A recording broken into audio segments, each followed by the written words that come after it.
The ambassador is gone, but that didn't stop the Russian embassy in Kiev from becoming the focus for the ire of local people.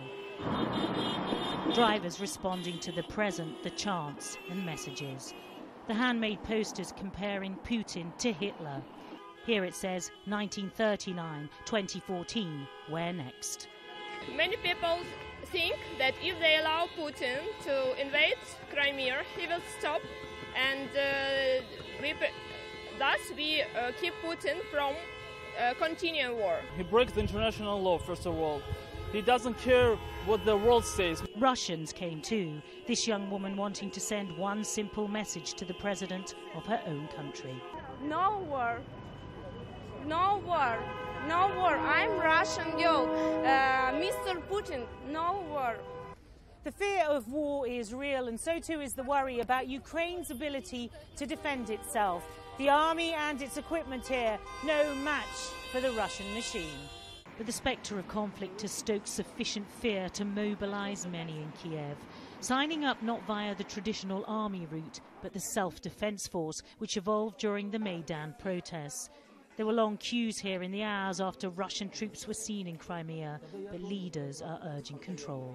They said, we want going to army and we want to defend our country. It was the first step, our people, but it's too much emotion.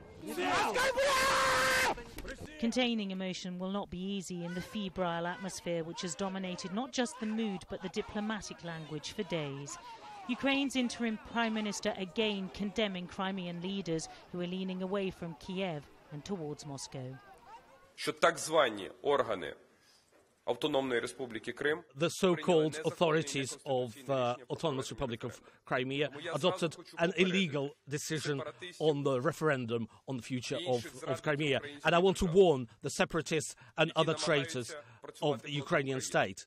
Any of your decisions which will be adopted is illegal, unconstitutional, and nobody in the civilized world will recognize the so-called referendum the so-called Crimean authorities.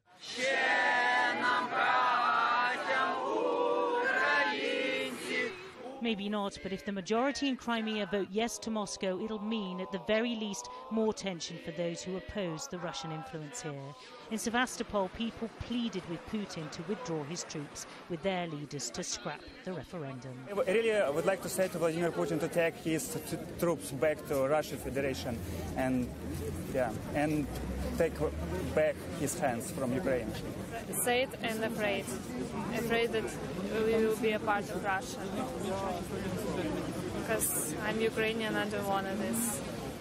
What's happening here is a circus of madness.